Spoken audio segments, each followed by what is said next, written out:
السلام علیکم ورحمۃ اللہ وبرکاتہ۔ الحمد للہ وحدہ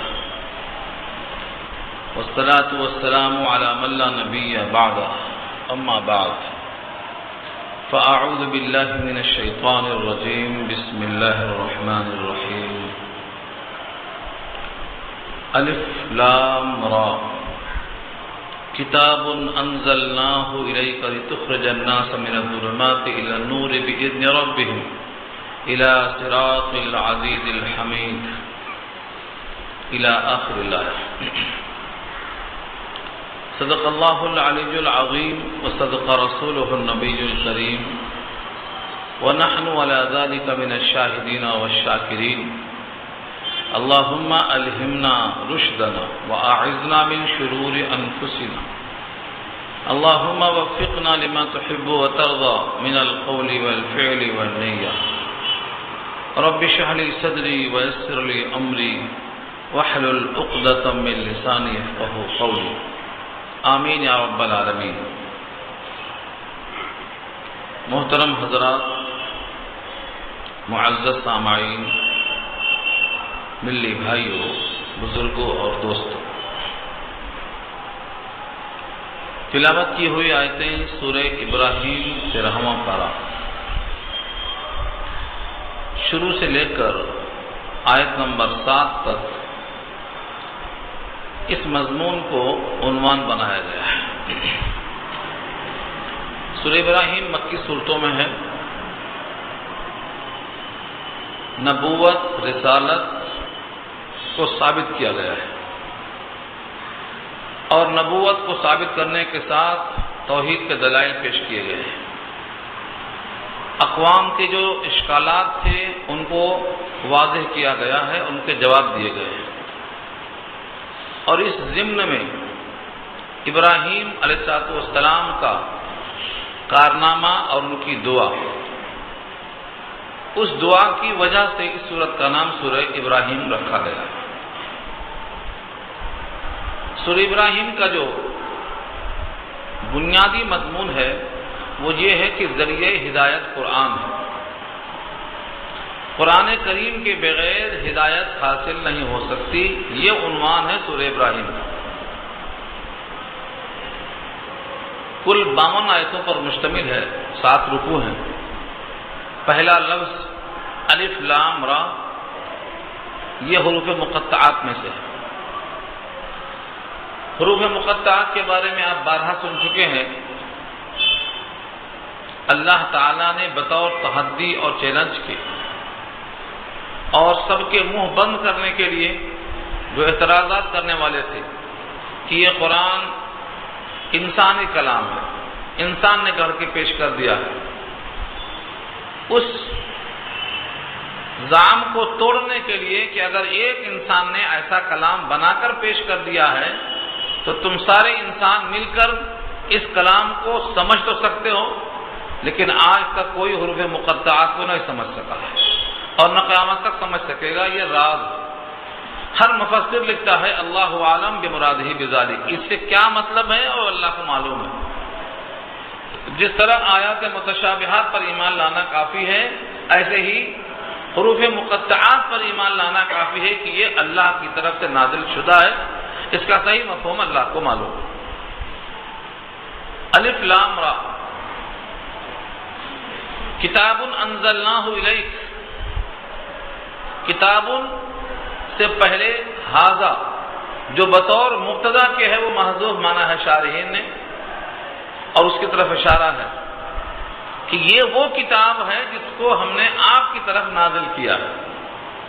کتاب انزلناہ الیک، یہ ایسی کتاب ہے کہ اس کتاب کو ہم نے آپ کی طرف نازل کیا ہے۔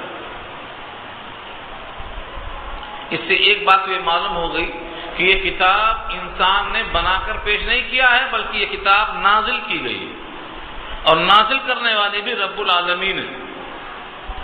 تو 2 باتیں معلوم ہوئی، ایک تو یہ کتاب منزل من اللہ ہے، انسانی کلام نہیں ہے، اور جب اللہ کلام نازل کرتے ہیں تو جس پر کلام نازل کرتے ہیں وہ بندہ منتخب ہوتا ہے، جس کو مصطفیٰ اور مجتبیٰ کہا جاتا ہے۔ تو آپ کا مصطفیٰ اور مجتبی ہونا اور یہ کلام کا کلام الہی ہونا اور آپ کا نبی ہونا، یہ تین باتیں ثابت ہو گئی اس جملے سے۔ ھذا کتاب، ھذا یہاں محذوف ہے، کتاب انزلناہ الیک، یہ کتاب ہم نے آپ کی طرف نازل کیا۔ اس کتاب کے نزول کا کیا مقصد ہے؟ صرف یہی ایک آیت اگر سمجھ جائیں سارے مسلمان، غور کر لیں اس جملے پر، تو قرآن کریم کے نزول کا مقصد اللہ نے خود واضح کر دیا ہے، اور یہ نص قطعی ہے، اس میں کوئی اشتباہ نہیں ہے، کوئی توجیہ کرنے کی ضرورت نہیں ہے۔ کتاب انزلناہ الیک لتخرج الناس من الظلمات الى النور باذن ربهم، یہ علت ہے قرآن کے نزول کی۔ یہ کتاب ہم نے آپ کے پاس اس واسطے نازل کی ہے تاکہ آپ اس کتاب کے ذریعے سے لوگوں کو ظلمتوں سے نکال کر نور ہدایت کی طرف لائیں۔ لتخرجا میں جو لام ہے اس کو لام قے کہا جاتا ہے، لام قے، تاکہ تخرجا آپ نکالیں، الناس لوگوں کو۔ الناس کا لفظ بتا رہا ہے کہ یہ عموم ہے، سارے جہان کے انسانوں کے لیے یہ فرق ہے۔ جیسا کہ ابھی اسی رکوع میں آگے آئے گا، حضرت موسیٰ بھی اپنے قوم کو پیغام دیں گے اور تورات سے ان کو بھی ظلمتوں سے نکالیں گے۔ وہاں لفظ ناس نہیں ہے بلکہ لفظ قوم ہے، کیونکہ حضرت موسیٰ کی رسالت ایک قوم تک محدود ہے، وہ قوم بنی اسرائیل کہلاتی ہے۔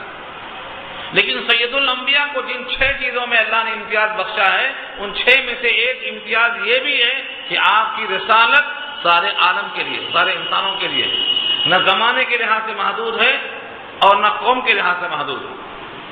لتخرج الناس، تاکہ تمام انسانوں کو آپ نکالیں، من الظلمات الی النور، ظلمت کی جمع ظلمات ہے۔ ظلمت کہتے ہیں تاریکیوں کو، گمراہیوں کو، جس میں انسان بھٹکتا رہ جائے اور منزل تک نہ پہنچے، ان تمام کو ظلمات کہا گیا ہے۔ تو جتنے انسان گمراہیوں میں ہیں، کیونکہ گمراہی ایک قسم کی نہیں ہوتی، گمراہی شرک کی ہوتی، گمراہی جہالت کی ہوتی، گمراہی ضد کی ہوتی، گمراہی تعصب کی ہوتی، گمراہی بدبختی کی ہوتی، نہ جانے کتنی اقسام ہیں گمراہیوں کے۔ جمع کا استعمال کیا لفظ من الظلمات، تمام قسم کی ظلمات سے، اندھیریوں سے، الی النور، نور کی طرف۔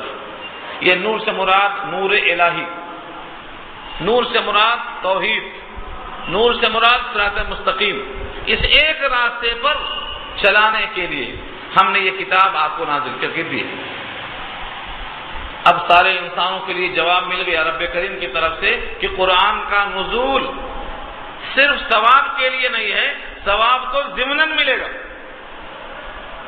قرآن کریم کے ہر حرف پر 10 نیکی، نماز میں پڑھیں گے 100 نیکی، یہ تو ضمنی ہے۔ اصل مقصد ہے کہ لوگوں کے دلوں میں جو ظلمتیں ہیں ان سے نکال کر کے ان کے اندر نور ہدایت بھر دیا جائے، یہ مقصد ہے قرآن کریم کے نزول کا۔ لتخرج الناس من الظلمات الى النور، آپ یہ کہہ سکتے ہیں، اور بہت لوگوں نے اعتراض کر کے لکھا بھی ہے کہ نور ہدایت کی طرف لانا اور ظلمتوں سے نکالنا یہ کام تو اللہ کا ہے، جیسا کہ سورہ قصص میں اللہ نے خود کہا انک لا تہدی من احببت، آپ جس کو چاہیں ہدایت نہیں دے سکتے، ولکن اللہ یہدی من یشاء، لیکن جس کو اللہ چاہتے ہدایت دیتے۔ اور اس آیت میں کہا جا رہا ہے کہ آپ نور ہدایت کی طرف لائیں ظلمتوں سے نکال کر۔ اسی شبہے کا جواب دے دیا ہے بِإِذْنِ رَبِّهِمْ کہہ کر۔ یہ لفظ بِإِذْنِ رَبِّهِمْ ایسا ہے جیسے حضرت عیسیٰ نے مردے کو زندہ کر دیا، تو مردے کو زندہ کرنا کس کا کام ہے؟ اللہ کا کام ہے، لیکن عیسیٰ کے ہاتھوں سے ہو رہا ہے، تو اللہ نے کہلوایا کہو بِإِذْنِی، میرے حکم سے۔ وَإِذْ تُخْرِجُ الْمَوْتَىٰ بِإِذْنِی، جب میں نے مادہ زاد اندھوں کو درست کر دیا اللہ کے حکم سے، مٹی کا پتلا بنا کے اڑا دیا اللہ کے حکم سے۔ جب کبھی ایسا موقع آتا ہے تو اللہ بِإِذْنِی ضرور لاتے ہیں، بِإِذْنِ اللہ لگاتے ہیں، تاکہ معلوم ہو جائے کہ یہ قدرت اللہ کی ہے۔ جب اللہ حکم دیتے ہیں تو وہ حکم طاری ہوتا ہے، حکم نہیں دیتے ہیں تو طاری نہیں ہوتا۔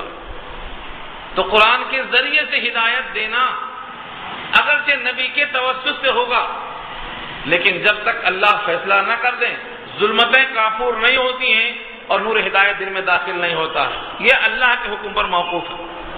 یہ کہا بِإِذْنِ رَبِّهِمْ، اپنے رب کے اجازت سے، اپنے رب کے حکم سے۔ جس طرح یہاں یہ بات معلوم ہوئی کہ ہدایت کی طرف نکال کر لے جانا یہ بھی خدا کے حکم پر موقوف ہے، اس کا عکس، اس کا الٹا بھی معلوم ہوا کہ اللہ کی کتاب سے ہدایت بھی نبیوں کے بغیر نہیں ملتی، نبی کے توسط سے ہی ملتی۔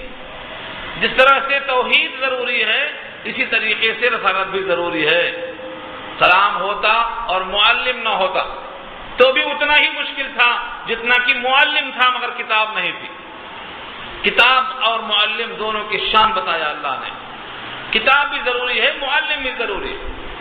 مکے میں آپ 40 سال تھے، کفر موجود تھا، شرک موجود تھا، تقاضائے دعوت موجود تھا، لیکن کتاب نہیں تھی۔ جب کتاب آئی تو اللہ نے کہا لِتُخْرِجَ النَّاسَ مِنَ الظُّلُمَاتِ إِلَى النُّورِ، تو آپ نے کتاب کے ذریعے سے اور خدا کے حکم سے بہت سے انسانوں کے سینوں سے کفر کو نکال کر توحید کو داخل کر دیا۔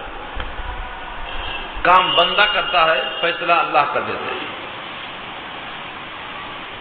یہ توحید، یہ نور جس کی طرف دعوت دی گئی ہے وہ کون سا راستہ ہے اس کا تعین کر دیا اللہ نے۔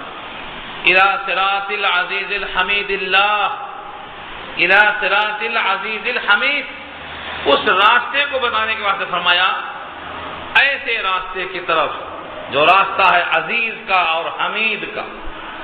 اللہ اس کے بعد آیا اِلَى صِرَاطِ الْعَزِيزِ الْحَمِيدِ، اللہ الذی لہ ملک السماوات۔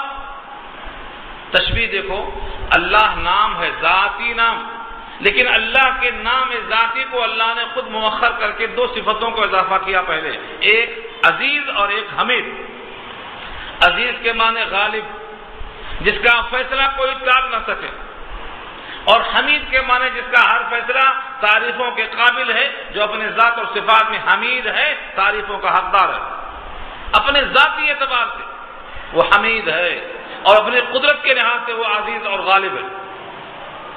یہ بتانے کے لیے کہ وہ راستہ اس غالب کا ہے، وہ راستہ اس حمید کا ہے جس کا ذاتی نام اللہ ہے، جس کی ملکیت میں 7 آسمان اور 7 زمینیں ہیں۔ اس اللہ کا یہ راستہ ہے، اس راستے کی طرف چلنے سے انسان کو منزل ملتی ہے۔ تو صفت میں سے عزیز اور صفت میں سے حمید دو کا استعمال کیا، یہ بتانے کے لیے کہ وہ راستہ اللہ کا ہے اور جس کی صفت میں حمید اور غالب ہے۔ جب وہ فیصلہ کرتا ہے راستہ دینے کا تو راستہ کوئی بھٹکا نہیں سکتا۔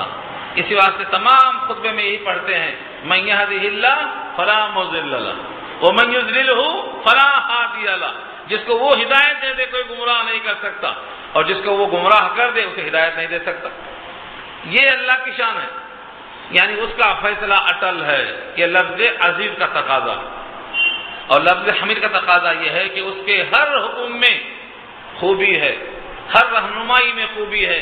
اگر بندہ اس کتاب کو پکڑ لے تو وہ گمراہ نہیں ہو سکتا، اس کو منزل مل کے رہے گی۔ جیسا کہ ہمارے بعض اکابر نے نقل کیا ہے،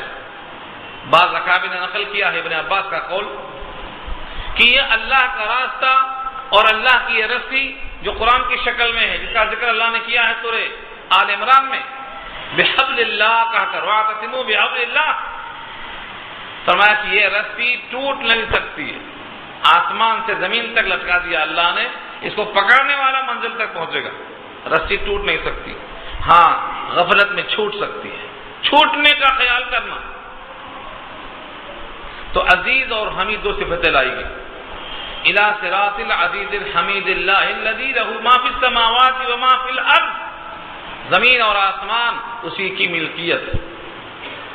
اس کو سرسری ہم گزر جاتے ہیں، لیکن کبھی نہیں سوچتے کہ ہم جس زمین پر ہیں یہ اللہ کی ملکیت، اور اللہ نے یہ نہیں کہا کہ صرف زمین ملکیت ہے، بلکہ آسمان اور زمین کے درمیان جو کچھ ہے سب اس کی ملکیت ہے۔ اور اپنے مملوکہ اشیاء میں آپ کیسے مالک ہیں؟ آپ کیسے مالک ہیں؟ آپ کے گھر میں ایک کپڑے کا تھان رکھا ہوا ہے، آپ نے رکھا ہے کرتا سلانے کے لیے، لیکن دل میں آیا تو بجائے کرتا کے آپ نے ٹوپی سلوا دیا، پاجامہ سلوا دیا، کچھ اور پردہ لگوا دیا۔ وہ کپڑا آپ کی ملکیت ہے، مملوکہ شے ہے، اس میں آپ جس طرح کہیں اپنا حکم نافذ کرتے ہیں۔ ایسا زمین اور آسمان کی ہر شے اللہ کی مملوک ہے، اس میں اللہ کا حکم ایسا ہی چلتا ہے، اس میں کسی کو دخل دینے کی گنجائش نہیں ہے۔ یہ لفظ عزیز کا تقاضا۔ تو اللہ کون؟ جس کے صفات میں عزیز ہے، حمید ہے، اور جس کی ملکیت میں زمین و آسمان کی ہر شے مملوک ہو کے بوٹی، ہر شے مملوک ہے۔ الذی لہ ملک السماوات والارض وویل للکافرین من عذاب شدید، اور جتنے بھی کافر ہیں ان کے لیے شدید عذاب کی دھمکی دی ہے۔ وہ ویل کہتے ہیں جہنم کے ایک کنویں کو، وویل للکافرین من عذاب شدید، جتنے بھی کافر ہیں ان کے لیے ویل ہے، جو سخت عذاب کی جگہ، جہنم کے ایک کنویں کا نام ہے۔ ان کافروں کے لیے جہنم کی ہولناکی ہے، جہنم کے گڑھے میں جلنا ہے۔ اس کی وجہ کیا ہے؟ الذین یستحبون الحیات الدنیا، الذین یستحبون الحیات الدنیا، ان کی سزا یہ ہے، ان کی وجہ بتایا اللہ نے کہ جہنم کا کنواں صرف اس لیے ہے کہ یہ دنیا کو ترجیح دیتے ہیں آخرت کے مقابلے میں، دنیا کو پسند کرتے ہیں، دنیا پر یہ راضی ہیں، ان کو آخرت کی کوئی فکر نہیں ہے یہ کافروں کے لیے۔ مگر آج اگر تجزیہ کیا جائے تو دنیا کو ترجیح دینے والے کتنے مسلمان نکلیں گے جو دینی کام پر دنیاوی کام کو ترجیح دیتے ہیں؟ سورہ توبہ میں تو اللہ نے بطور طنز کے پوچھا ہے، کیا تم دنیا پر راضی ہو؟ بس ہے یہ، جنت کی ضرورت نہیں۔ ارضیتم بالحیات الدنیا من الآخرہ، کیا دنیا کو تم پا کر راضی اور مطمئن ہو آخرت کے مقابلے میں؟ حالانکہ دنیا کی پوری زندگانی کا سرمایہ بہت قلیل ہے اور متاع غرور ہے۔ تو انسان کو تنبیہ کی گئی ہے، اگر کوئی بچہ ماں کے پیٹ میں ہو اور کہے میں ماں کے پیٹ میں جو کچھ ہے اسی پر راضی ہوں، مجھے کائنات نہیں چاہیے، تو آپ کیا سمجھیں گے اس کے بارے میں؟ ایسا ہی ہے، بلکہ اس سے بھی زیادہ قلیل ہے وہ شے جس کو ہم سمجھتے ہیں سب کچھ ہے۔ یہ ساری دنیا، ساری کائنات، بلکہ اس کا 10 گنا زیادہ بڑھا کر اللہ ایک بندے کے واسطے تیار رکھے ہوئے ہیں۔ ایک دنیا نہیں، ایک دنیا سے 10 گنا بڑی جنت ایک بندے کے واسطے تیار ہے۔ اب اگر بندے اس دنیا پر راضی ہو جائیں، اس مکان پہ، اس قیام پہ، اس سہولت پہ راضی ہو جائیں، تو بالکل یہی کہا جائے گا کہ کوئی بچہ ماں کے پیٹ میں رہنے پر راضی ہے دنیا میں آنے کے بجائے، بلکہ یہ اس سے بھی کم تر۔ اس لیے سوال کیا گیا ہے، الذین یستحبون الحیات الدنیا علی الآخرہ ویصدون عن سبیل اللہ ویبغونها عوجا اولئک فی ضلال بعید۔ 3 چیزیں بتائی گئی۔ پہلی چیز تو یہ کہ وہ دنیا پر راضی ہے اور دنیا کو پسند کرتا ہے آخرت کے مقابلے میں، دنیا کو ترجیح دیتا ہے آخرت کے مقابلے میں۔ یعنی اگر ہمارے سامنے آ جائے کہ دنیا میں گھر بناؤ گے یا جنت میں، موٹی سی مثال، سارے انسان کہیں گے ہمارا گھر دنیا میں بنے گا، جنت میں بنے گا بعد میں، پہلے یہاں بنے گا۔ اس کی وجہ یہ ہے کہ دنیا کے مکان کو ہم نقد سمجھتے ہیں اور آخرت کے مکان کو ادھار سمجھتے ہیں۔ اس مکان کو یقین کے ساتھ آنکھوں سے دیکھتے ہیں، اس مکان کو شک کے ساتھ دیکھتے ہیں، اور شک یقین دونوں جمع نہیں ہو سکتے، یقین اور شک دونوں جمع نہیں ہو سکتے، یہ محال ہے، اجتماعی ضدین ہے۔ اور یقین نام ہے ایمان کا، جنت حق ہے، جنت کو ایسا ہی یقین کے ساتھ مانو جس طرح سے آپ نے اللہ کو مانا ہے بغیر دیکھے ہوئے۔ آنکھوں پر بھروسہ کرنے والوں کو پچھتاوا ہوتا ہے جب ان کی آنکھ کی بینائی چلی جاتی ہے۔ اللہ فرماتے ہیں سب سے زیادہ بھروسہ انسان کو کس پر ہے؟ اپنی آنکھ پر اور اپنے کان پر، لیکن گزرتا ہے جب وقت، بڑھاپا آتا ہے، فخانتاہما السمع والبصر، تو اس کی بصارت بھی اور اس کی سماعت بھی دھوکہ دے جاتی ہے، اب نظر نہیں آتا، اب کسی کو پہچانتا نہیں ہے۔ تو دیکھا ہوا سنا ہوا یہ غلط ہو سکتا ہے، لیکن رب کریم کا فرمان حق ہے، اس کا نام یقین اور ایمان ہے۔ جس کا یقین اتنا بڑھ جائے گا وہ جنت کی فکر میں لگ جائے گا، اور جس کا یقین نہیں بڑھے گا وہ اس کو ایک موہوم حقیقت سمجھ کر کے ہلکا پھلکا کر لیا کرے گا، اضافی کام سمجھ کے کر لیا کرے گا، حقیقی کام نہیں سمجھے گا اس کو۔ قرآن نے سورہ اعلیٰ میں ہی تو کہا ہے تؤثرون الحیات الدنیا، تم دنیا کی حیات کو ترجیح دیتے ہو، والآخرۃ خیر وابقیٰ، حالانکہ آخرت دیر پا ہے اور بہتر ہے۔ یہ جب تک ایمان کامل نہ ہو، رسول اللہ کی بات پر اپنے آنکھوں سے زیادہ اعتماد نہ ہو، تب تک وہ حقیقت حاصل نہیں ہو سکتی ہے۔ یہ صحابہ کو حاصل تھی، صحابہ کے قلب کا امتحان لے کر اللہ نے فرما دیا یہ سب کامیاب۔ اولئک الذین امتحن اللہ قلوبہم للتقوی، تقوی مضمون میں دلوں کا امتحان لے کر اللہ کا فیصلہ آ چکا ہے۔ تمام صحابہ سے اللہ نے راضی ہو کر کے فیصلہ کر دیا کہ ان کے دل میں تقوی ہے، یہ پاس ہو گئے، اور اس کی ترازو وہی رکھا۔ وہ واقعہ پڑھ چکے ہیں، آپ سن چکے۔ ایک صحابی کا مکان بہت زیادہ ممتاز بنا ہوا تھا، نبی صلی اللہ علیہ وسلم گزرے، وہ صحابی موجود نہیں تھے، کسی سے پوچھا یہ کس کا مکان ہے؟ فلاں صاحب کا نام ہے۔ بس آپ کے دل میں ناگواری آئی، چہرے پہ شکن آئی، یہ اطلاع دے دی گئی ان صحابی کو کہ نبی نے آپ کے گھر کے بارے میں پوچھا، اور نام سننے کے بعد ناگواری کا اظہار فرمایا، الفاظ نہیں چہرے کے رنگ سے اظہار فرمایا، بس کوئی تبصرہ نہیں کر دیا۔ ان صحابی نے نبی کی چاہت پر قربانی کے لیے اپنے گھر کو مسمار کر دیا، اور آ کر جتایا نہیں کہ میں نے توڑ دیا ہے راضی کرنے کے لیے، جتانا جس کو بولتے۔ اس زمانے کے بعد حضور پھر ادھر گئے، کچھ وقفے کے بعد جب گزرے دیکھا وہاں مکان نہیں ہے، لوگوں نے کہا کہ جب ہی توڑ دیا گیا تھا۔ یہ صحابہ کا یقین تھا، صحابہ نبی کو اس طرح چاہتے تھے۔ آج ہے ایسا کوئی چاہنے والا عاشق رسول؟ آج تو جتنے عاشق رسول ہیں ان کا حال یہ ہے کہ صرف لفظوں پر زبان پر چڑھا ہوا ہے، ورنہ کوئی حکم ماننے کو تیار نہیں، کوئی سنت ماننے کو تیار نہیں، آپ کی لائی ہوئی کتاب پڑھنے کو تیار نہیں، آپ کا لایا ہوا پیغام پہنچانے کو تیار نہیں، اس کتاب کے لیے اپنا مال خرچ کرنے کو تیار نہیں، اور حق تو یہ ہے کہ اس کتاب کو سننے کو تیار نہیں۔ قرآن کریم پر جتنا زیادہ آپ وقت لگائیں گے، محنت لگائیں گے، مال لگائیں گے، آپ اس سے کچھ حاصل کر سکیں گے۔ اس کتاب میں وقت لگانے والا محروم نہیں ہو سکتا، لیکن یہ جب ہی آئے گا جب آپ دنیا پر آخرت کو ترجیح دینے والے بن جائیں۔ اگر دنیا کو ترجیح دیتے رہیں گے تو یہ کافروں کے واسطے ہے۔ الذین یستحبون الحیات الدنیا علی الآخرہ، اس آیت کو بار بار پڑھنا۔ خدا نخواستہ کہیں ہم بھی تو نہیں ہیں کہ دنیا کو ہم ترجیح دے رہے ہیں آخرت پر۔ الذین یستحبون الحیات الدنیا علی الآخرہ ویصدون عن سبیل اللہ، اور اللہ کے راستے سے روکتے ہیں لوگوں کو۔ اللہ کے راستے سے روکنے کی شکلیں الگ الگ ہو سکتی ہیں، لیکن نتیجے پہ حکم لگتا ہے۔ نتیجہ کیا ہے؟ اللہ کے راستے سے بندوں کو روکنا یہ جرم ہے۔ کوئی براہ راست روکتا ہے، کہتا ہے کہ قرآن مت سنو، سمجھ میں نہیں آئے گا، ان کی محفلوں میں مت جاؤ ورنہ گمراہ ہو جاؤ گے، ان کے پاس جاؤ گے تو بھٹک جاؤ گے۔ یہ سب کیا نبی صلی اللہ علیہ وسلم کے ساتھ کفار قریش نے اور ابو لہب جیسے انسانوں نے۔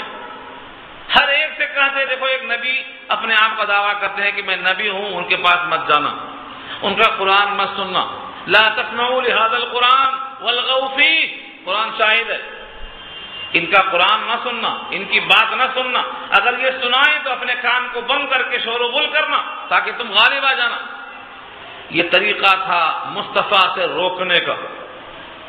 آج ہزاروں انسان ہیں جو قرآن کی محفلوں سے لوگوں کو روک رہے ہیں، عورتوں کو روکتے ہیں، مردوں کو روکتے ہیں، اور جتنے لوگ قرآن کریم سے لوگوں کو روکتے ہیں یہ اس آیت کا مصداق بنیں گے۔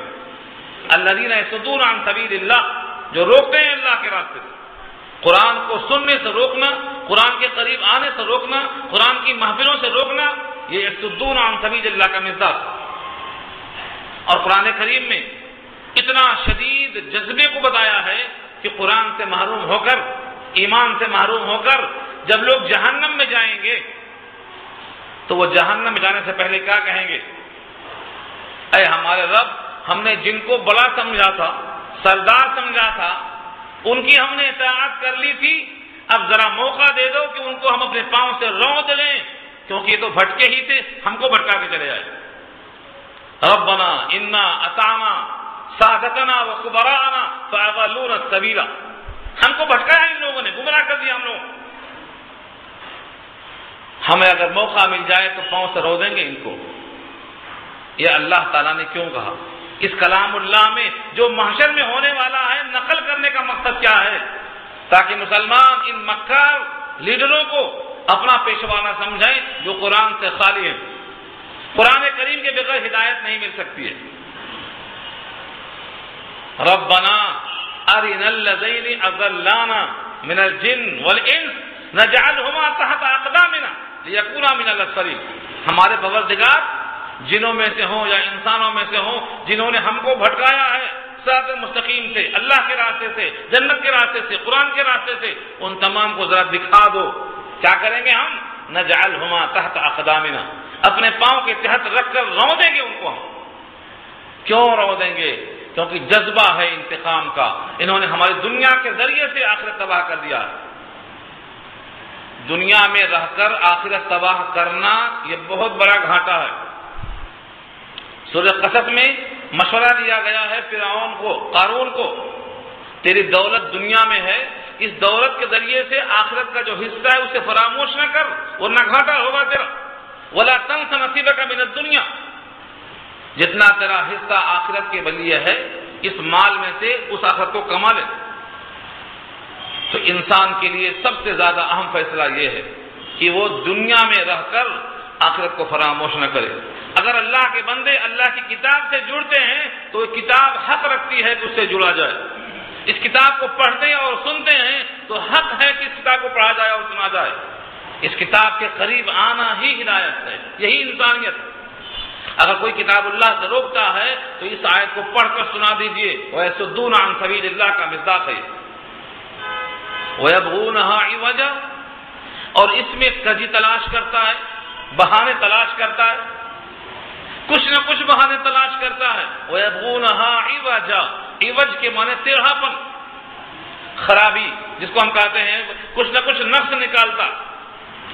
پورے کفار قریش کی اور پورے یہودیوں کی آج بھی یہی تلاش ہے کہ قرآن میں کچھ ٹیڑھاپن تلاش کرو۔ کوئی کہتا ہے 25 آیتیں نکال دو، آج بھی یہ تقاضا ہے۔ یہ ہم سمجھتے ہیں کہ یہ آج کے لوگوں کا سوال ہے، قرآن سے ہماری دوری ہے۔ اگر ہم قرآن سے قریب ہوتے تو معلوم ہوتا سورہ یونس پارہ 11 میں کہ یہ سوال 1431 سال پرانا ہے، 1431 سال پرانا سوال ہے۔ سورہ یونس میں اللہ نے کیا کہا؟ یہ کافر کہا کرتے تھے ائتی بقرآن غیر ھذا او بدلہ، اس قرآن کے علاوہ دوسرا قرآن لاؤ یا اس میں تبدیل کر دو۔ کیا تبدیل کرنا ہے؟ جہاد کی آیتیں نکال دو، بتوں کی مذمت نکال دو، ہر جگہ سجدہ گاہیں بنا کر ہمارا دل خوش کر دو۔ ہر جگہ سجدہ گاہ بنانا یہ نہیں ہو سکتا، اس لیے ان کی خواہش کیا تھی؟ ان آیتوں کو نکال دو۔ اللہ نے ان کے اس خواہش کو قرآن کی شکل دے دیا ہے تاکہ لوگ سمجھ لیں کہ قیامت تک کے واسطے لوگ کلام اللہ سے اعتراض کرتے رہیں گے، آیت تلاش کرتے رہیں گے، متنفر کرتے رہیں گے، لیکن اہل حق کتاب اللہ سے ہدایت حاصل کرتے رہیں گے۔ اور میری ایک امت ہمیشہ حق پر قائم رہے گی، وہ حق کی دعوت دیتی رہے گی۔ میری پوری امت گمراہی پر جمع نہیں ہو سکتی کہ وہ قرآن کو بالکل چھوڑ دے، نصیحت منفیہ کر دے۔ تو الذین یصدون عن سبیل اللہ ویبغونها عوجا اولئک فی ضلال بعید، یہ کھلی گمراہی میں ہیں اور دور کی گمراہی میں ہیں۔ جو اللہ کے راستے سے روکتے ہیں، اس میں کجی تلاش کرتے ہیں، ان کی گمراہی قریب کی نہیں ہے، ضلال بعید، حق سے اتنا دور چلے گئے کہ حق کے پاس لوٹ کر آنا ان کے بس کی بات نہیں ہے۔ وما ارسلنا من رسول الا بلسان قومه ليبين لهم فيضل الله من يشاء ويهدي من يشاء وهو العزيز الحكيم۔ اس آیت میں اللہ نے فرمایا کہ ہم نے جتنے رسول بھیجے، جتنے نبی بھیجے، ان تمام رسولوں کو ان کی قوم کی زبان دے کر بھیجا۔ ان کی قوم کی زبان دے کر بھیجا تاکہ وہ قوم کو اللہ کا پیغام سنا سکیں، سمجھا سکیں۔ اس کی دو شکلیں ہوتی، ایک شکل تو یہ کہ اس قوم کو جس میں نبی بھیجا گیا ہے، نبی نے آ کر اس قوم کی زبان کو سیکھ لیا، ایک شکل تو یہ ہو سکتی ہے، اور ایک شکل یہ ہے کہ اس نبی کو اسی قوم میں پیدا کیا، جوان کیا، پلا بڑھا، اسی میں سیکھا، جیسے حضرت لوط علیہ السلام ہے پہلی مثال میں کہ وہ پیدا ہوئے عراق میں، وہاں کی زبان فارسی تھی، مگر جب اللہ نے ان کو ملک شام کی طرف بھیجا جہاں کی زبان عربی تھی تو اللہ نے ان کو عربی سکھایا، انہوں نے عربی کو سیکھا اور قوم صدیم کو پیش کیا اللہ کا پیغام۔ سید الانبیاء کی مثال ہے کہ آپ کو اللہ نے مکے میں پیدا کیا، مکے میں پیدا ہو کر پلے بڑھے، یہیں سے انہوں نے عربی کو سیکھا۔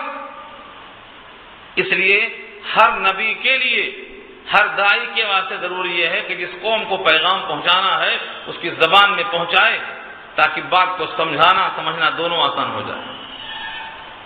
تو وما ارسلنا من رسول، اور نہیں بھیجا ہم نے کسی بھی رسول کو، رسول میں جو تنوین ہے یہ برائے تعمیم ہے، رسولوں میں سے کوئی رسول ہو سب کے لیے ہمارا قاعدہ یہی ہے، وما ارسلنا من رسول الا بلسان قومه، اس قوم کی زبان کو دے کر بھیجا، لیبین لهم، تاکہ وہ ان پر واضح کریں۔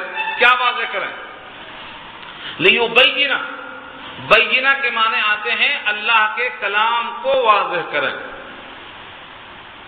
جیسا کہ سورہ نحل میں اللہ نے فرمایا ہے نبی صلی اللہ علیہ وسلم کو خطاب کرتے ہوئے، وَأَنزَلْنَا إِلَيْكَ الذِّكْرَ لِتُبَيِّنَ لِلنَّاسِ مَا نُزِّلَ إِلَيْهِمْ، ہم نے اس کتاب کو آپ کے اوپر اس واسطے نازل کیا ہے تاکہ اس کتاب کے لفظوں کو آپ امت کے سامنے کھول کھول کے رکھ دیں، اپنے الفاظ نہیں اللہ کے الفاظ کھول کے رکھ دیں، لِيُبَيِّنَ لَهُمْ، وہاں ہے لِتُبَيِّنَ لِلنَّاسِ، تو یبین ہو یا تبین ہو، صیغے کا فرق ہے حاضر اور غائب کا، بین کے معنی لفظ کو کھولنا۔ نبی صلی اللہ علیہ وسلم کو اللہ نے تینوں کام بتائے ہیں، ایک تلاوت کتاب جو مستقل ایک کام ہے، اور تعلیم کتاب ایک مستقل کام ہے، اور تزکیہ قلب و حکمت یہ بھی ایک مستقل کام ہے، تینوں کام بتائے گئے ہیں۔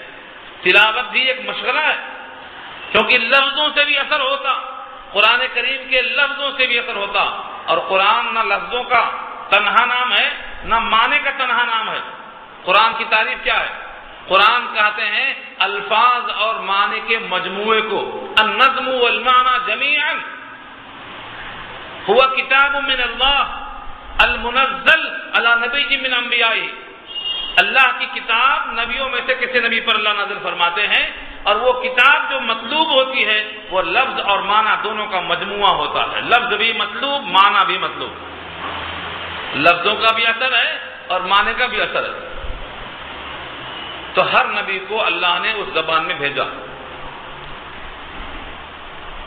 اب یہاں ایک اشکال عام طور سے کیا گیا ہے اور بہت طویل اشکال سوال جواب ہے، وہ کیا ہے کہ قرآن کریم عربی میں ہے اور ساری دنیا کے لیے آپ بھیجے گئے ہیں، اور ساری دنیا کی زبانیں اگر حساب لگایا جائے تو کم و بیش 100 زبانیں ہوں گی، اور قرآن صرف عربی میں آیا ہے، اور سید الانبیاء کی گفتگو صرف عربی میں ہوئی ہے، اور قرآن کا دعویٰ یہ ہے کہ ہم نے ہر رسول کو اس قوم کی زبان میں بھیجا ہے۔ تو پھر یہاں تو ایک ہی زبان ہے، کتاب بھی ایک ہی زبان میں ہے، پیغام بھی ایک ہی زبان میں ہے،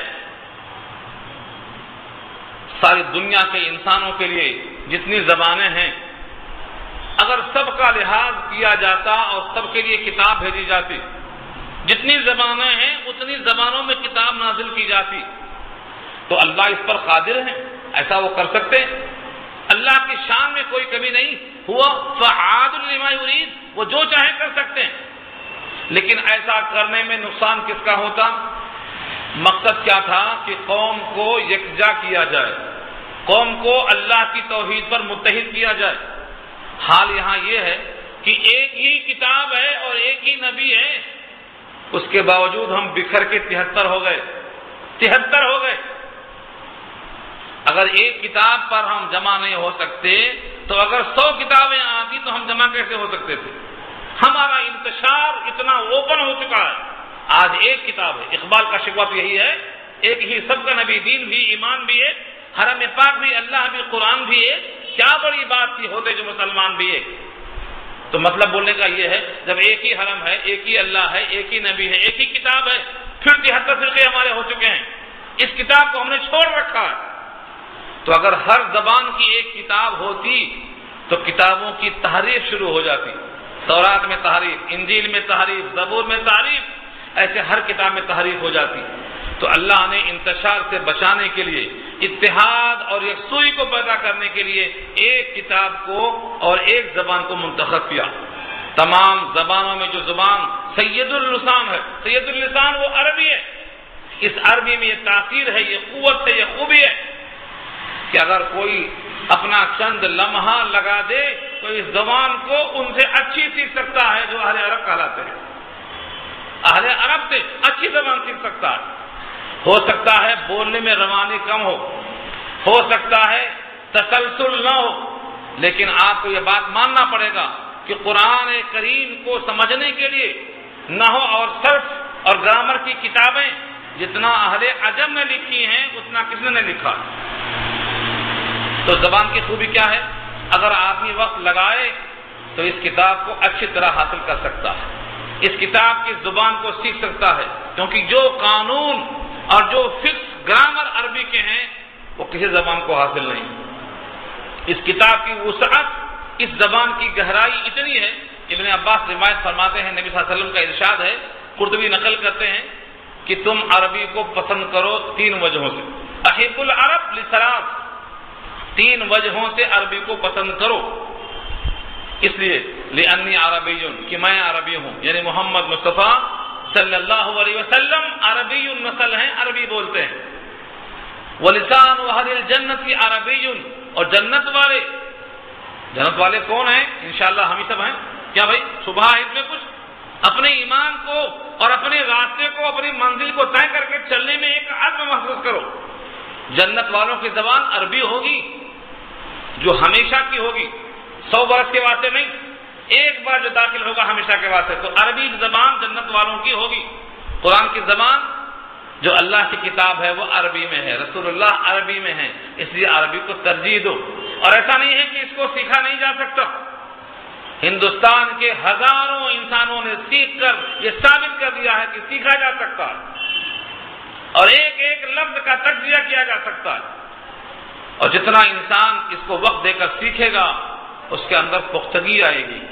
تو اللہ تعالیٰ نے اس کتاب کے لیے عربی کو پسند کیا اور ایک زبان کو اس واسطے رکھا تاکہ اتحاد برقرار رہے، انتشار ختم ہو. اور قیامت تک کے واسطے اب کوئی کتاب نہیں آئے گی اس کتاب کی تحریف سے بچایا جائے. اس کتاب کے ایک ہونے کا یہ سب فائدہ ہے اور بہت سے فوائد لکھا گیا. ان فوائد پر نگاہ رکھتے ہوئے ہمیں عربی زبان کو سیکھ کر کتاب کو حاصل کرنا ہے اور اس پیغام کو پہنچانا ہے. وما ارسلنا من رسول الا بلسان قومه ليبين لهم فيضل الله من يشاء ويهدي من يشاء وهو العزيز الحكيم.